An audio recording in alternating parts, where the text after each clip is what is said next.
canal Futebolaço, eu sou o Dieguinho. Bom, galera, tá entrando no ar a nossa primeira edição deste sabadão, como sempre com muitas informações pra vocês. Antes disso, ó, dedo no like no começo do vídeo que me ajuda bastante. Se você for novo aqui no canal, já se inscreve e ativa o sininho das notificações. E claro, sigam minha conta pessoal lá no Instagram. Daqui a pouquinho tem, ó, The Champions. Você pode fazer sua apostinha lá na 1xBet, utilizando o nosso cupom promocional, que é a palavra Futebolaço com temudo e CO no final. Eles dobram o seu primeiro depósito. Você pode ganhar até R$ 1.200. Olha que maravilha. E ó, 1xBet é um gigante mundial, paga rápido, paga muito bem. E o cardápio de opções deles é muito variado. Você tem desde jogos estaduais, nacionais, a jogos internacionais. Tem rodada do Brasileirão começando hoje também. E tem essa finalzinha de Champions. Você não vai dar mole e não vai deixar de apostar, né? Pensou em apostas, pensou em 1xBet. O link tá no primeiro comentário fixado. Além de se divertir, vocês ajudam aqui no meu trabalho, beleza? Tamo junto? Bom, dito isso, vamos agora fazer uma análise do trabalho da 777 pelo mundo. A 777 vem adquirindo clubes em continentes diferentes e até em países diferentes, mas até aqui, esportivamente, a 777 não tem apresentado bons resultados com os clubes aos quais eles têm adquirido. E aí eu vou fazer uma análise, vou discutir algumas situações com vocês, e quem vai nos munir de informações é a matéria do Globo Esporte redigida pela Emanuele Ribeiro, tá? Eu vou fazer uma análise bem detalhada para vocês aqui, vou dar a minha opinião sobre o que eu acho dessa situação toda, tá? Vamos aqui. Veja as campanhas de todos os clubes da 777. Dona da SAF do Vasco da Gama. Empresa americana possui participação majoritária em 7 clubes pelo mundo e tá para adquirir mais. O Everton da Inglaterra tá com negociações bem avançadas. Vamos lá. Ou seja, grana não falta para os caras não. Mas será que a gestão é boa? É onde que eu quero chegar. Em 19º lugar, com 6 pontos em 9 jogos, o Vasco vem de 4 derrotas seguidas no Brasileirão, o que aumentou as cobranças sobre a SAF e a 777. Torcedores protestaram contra a empresa nos últimos dias e pedem mudanças no futebol. Além da campanha ruim no Campeonato Brasileiro, o Vasco também amargou uma eliminação para o ABC na segunda fase da Copa do Brasil este ano. O clube investiu mais de 110 milhões em reforços na primeira janela, e a empresa americana confia em uma recuperação na sequência. A torcida vascaína, no entanto, espera mais e quer novos investimentos na segunda janela de transferências para que o Vasco não passe o campeonato todo brigando contra o rebaixamento.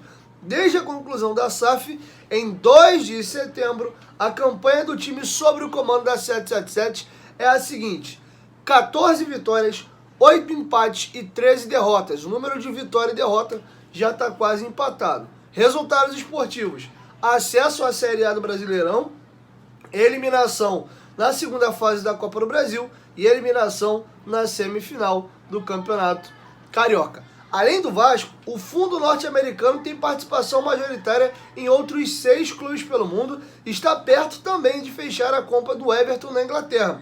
O GE fez um levantamento dessas equipes com a campanha de cada um sob o comando da 777. O primeiro levantamento feito pelo GE é sobre o Genoa. Vamos discutir aqui a situação e os números do Genoa. Vendido a 777 no fim de 2021, só fazer um parêntese aqui, lembrando que a temporada europeia não é igual aqui, né? Acabou 2021, então eles vão gerir o clube durante todo o transcurso da temporada 2022. Não, o calendário lá é meio a meio, né? A temporada é 21, 22, 22, 23, 23, 24. Então eles adquiriram o Genoa no meio da temporada. Mais ou menos o que aconteceu com o Vasco ano passado na Série B, tá? Então vamos aqui agora a situação do Genoa. Vendida a 777 no fim de 2021, a equipe italiana foi rebaixada no ano seguinte, depois de terminar o Campeonato Nacional na vice-lanterna, em 19º. Em 2022-23, conseguiu reagir, foi vice-campeão da Série B italiana e volta para a primeira divisão na próxima temporada. O Genoa fez 73 pontos em 38 partidas, com 21 vitórias, 11 empates e 6 derrotas. Excelente campanha na Série B, mas foi rebaixado na primeira divisão. Marcou 53 gols e sofreu 28. Na Copa Itália, o clube da 777 caiu nas oitavas, depois de vencer o Benevento e o Spal nas duas primeiras fases. O Genoa foi eliminado pela Roma, e aí a Roma chegou até a final, né? Acabou perdendo a final, mas saíram para um time importante. Então, esse ano a temporada do Genoa é muito boa. Ano passado, eles entraram no meio do ano, trocaram treinador, compraram jogador, mas não deu muito certo não, tá? Anúncio do acordo com o Genoa, 23 de setembro de 21. Somado em todos os números, 76 jogos, 27 vitórias, 26 empates e 23 derrotas. O número de vitórias e derrotas está também similar. Hertha Berlim, um clube que eles compraram recentemente agora na Alemanha. Terminou a Bundesliga na primeira divisão alemã em último lugar e foi rebaixado. O clube foi comprado pela 777 no primeiro trimestre desse ano. Primeiro trimestre, ou seja, estamos falando em março de 23. E o campeonato acaba em maio. Ou seja, eles compraram o time faltando 2 meses para o ano acabar. Não tem muita culpa, né? Pegaram já com a vaca lá no brejo, mas enfim, não conseguiram reverter, caiu. O clube foi comprado pela 777 no primeiro trimestre desse ano. Mais de um mês depois de confirmar a transação, a empresa demitiu o técnico Sandro Schwarz em abril, após derrota por 5-2 para o Schalke. O Hertha Berlim somou apenas 29 pontos em 34 jogos, com 7 vitórias, 8 empates e 19 derrotas. Marcou 42 e sofreu 69. Campanha desde que foi comprado pela 777. Dá para usar isso aqui como exemplo até a campanha do Salgado, quando o Campelo sai e entra o Salgado. O Salgado pega as 11 últimas rodadas, igual aqui o caso da 777. Já tinha um time montado, não tinha o que fazer, não tinha como contratar. Era só mexer treinador, dar uma injeção de ânimo, sei lá, prometer bicho, esse tipo de coisa, tá? Foram 11 jogos, 2 vitórias, 3 empates e 6 derrotas. Red Star da França, né? O clube mais antigo aí francês, que inclusive o seu fundador é nada mais, nada menos o cara que desenhou a Torre Eiffel. Então vamos aqui trazer para vocês números do Red Star, tá? Vamos lá.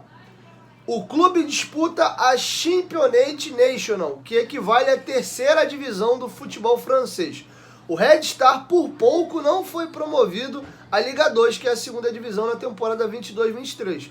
O time terminou a competição em terceiro, mas só os 2 primeiros, que foi o Concarneau e o Dunkerque, subiram. O Red Star fez 60 pontos em 34 jogos, com 17 vitórias, 9 empates e 8 derrotas no campeonato. Marcou 51 e sofreu 30. Criado em 1897, falei besteira, foi Jules Rimet, né, inventor da Copa do Mundo, e não inventor aí da Torre Eiffel. Troquei a bola aqui. O clube foi adquirido pela 777 no ano passado. O último título foi em 2017-18, quando venceu essa mesma competição, que é a terceira divisão. Porém, no ano seguinte, o Red Star voltou de novo para a terceira divisão. Desde então, ele disputa a terceira. A campanha foi muito boa sobre o comando da 777. Só classificam 2, né? Eles foram terceiro, ficaram muito pertinho ali da vaga, mas acabaram não conseguindo e vão tentar de novo na próxima temporada. Eles já compraram o clube na terceira divisão. Campanha desde que a 777 comprou. Foram 35 jogos, 17 vitórias, 10 empates e 8 derrotas. Aqui já é uma campanha legal. Um clube tradicional que eles também adquiriram foi o Standard Liège da Bélgica, né? Vamos aqui à campanha do Liège. Adquirido pela 777 no primeiro semestre de 2022, ou seja, eles estão completando agora 1 ano de gestão do clube, pegaram no final de uma temporada e administraram uma temporada inteira. Vamos lá. O clube belga terminou a Liga Pro, que é a primeira divisão da Bélgica, em 6º lugar, ou seja, fez uma campanha de parte alta da tabela. A campanha deu chance ao Standard Liège de disputar uma vaga na Liga Conferência Europa, mas a equipe não se classificou.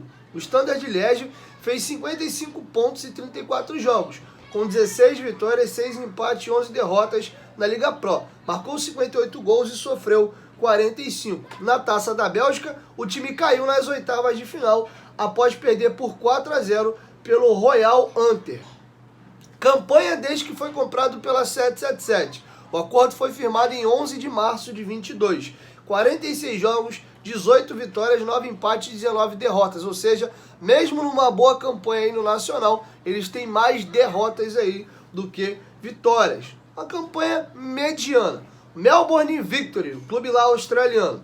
O time foi mal na temporada 22 e 23 e terminou a A-League, que é o principal campeonato australiano, na penúltima colocação. Mas não tem rebaixamento lá, é tipo a NBA, né? Sorte do Melbourne Victory é que a competição não tem rebaixamento. Os 6 primeiros colocados disputam a fase final e o torneio garante vaga na fase de grupos e na fase preliminar da Liga dos Campeões da Ásia. O Melbourne Victory fez 28 pontos em 26 jogos, com 8 vitórias, 4 empates e 14 derrotas na A-League. Marcou 29 gols e sofreu 34. Ou seja, campanha péssima aí. Só não foi rebaixado porque não tem rebaixamento. Comprado pela 777 em outubro de 22, o time havia acabado de ser eliminado da Taça da Austrália. Perdeu para o Western United por 2-1 em sua primeira participação no torneio em agosto.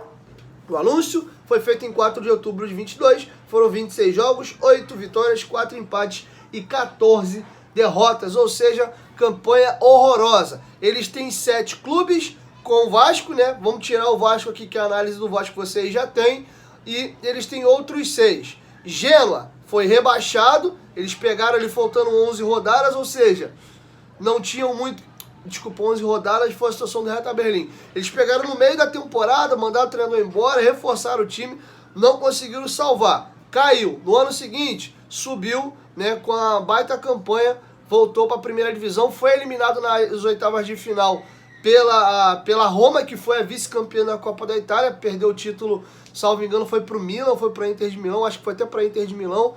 Ou seja, tiveram esse ano um ano muito bom, a temporada foi excelente. Na outra, eles tentaram salvar o time que já estava na zona de rebaixamento, não conseguiram tirar. Somando uma temporada com a outra, vai estar no mais ou menos ali, mas machuca e arrebenta demais um rebaixamento, mesmo eles tendo pego o time no meio da temporada. Tentaram salvar, mas não conseguiram.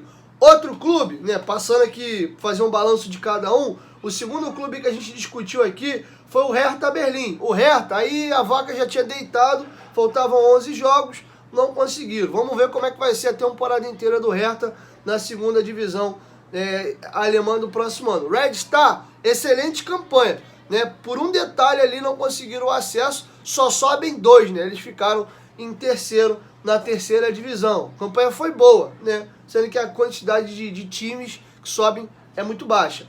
A situação do Standard Liège, temporada mediana, ficar em 6º lugar. Se o Vasco acaba em 6º lugar, a gente vai achar muito bom, né? Mas não conseguiram até aqui campanha expressiva, coisa de ponta. Outro clube deles, o Melbourne Victory, né? Foi o lanterna no campeonato, só não foi rebaixado porque não existe rebaixamento. Então, se você for observar, a 777 tem uma boa temporada com o Genoa, mas é na Série B da Itália, e ele teve uma campanha legal no Red Star da França, mas na terceira divisão da França. Nos campeonatos de primeira divisão, quando ele tentou salvar, ele não conseguiu, e no Standard Liège, que é um clube que já estava na primeira divisão, fez uma temporada completa, o time acabou em 6º, do meio para cima da tabela. Então, digamos que esportivamente falando, a 777 não entregou grandes resultados em clube nenhum, tá? O que a gente não pode dizer é que não tem dinheiro, porque estão comprando vários clubes ao redor do mundo, eles têm honrado os compromissos com os clubes aos quais eles têm assumido. O que a gente pode questionar, e aí tem não é um ditado, tem uma discussão importante que existe no futebol, que é a seguinte: não adianta você ter dinheiro e não ter competência. E aí é a discussão que eu faço com relação a 777.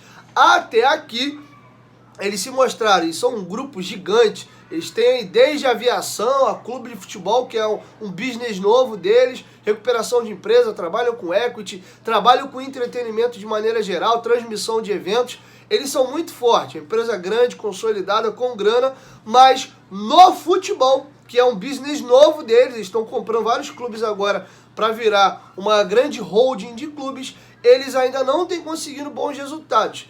E aí vale a pena a gente discutir o seguinte: vontade, ambição, dá para ver que eles têm. Tanto que eles estão comprando clubes importantes. O que eles podem estar pecando nesse primeiro momento é na escolha dos profissionais que eles estão colocando para gerir os clubes, né? Por exemplo, a gente teve 110 milhões aí, seja comprando à vista ou fazendo parcelamento, foi permitido investir 110 milhões no futebol. Não era para o Vasco ter um time melhor, um time mais arrumado? E aí eu te pergunto, a culpa foi da 777 completamente ou a culpa é compartilhada? Porque se eles contratam, se eles gerem, os funcionários respondem a eles, óbvio que eles têm culpa, mas será que a culpa deles não está mais em quem eles têm contratado e as pessoas que têm gerido, ou é eles que não têm dado estrutura para quem trabalha? Eu tenho percebido que estrutura tem, né? Salários estão em dia, tá tendo investimento, tá tendo compra de jogador. O que tá pegando? O que tá pegando é a gerência disso. Então falta eles fazerem esses ajustes para que essas equipes comecem a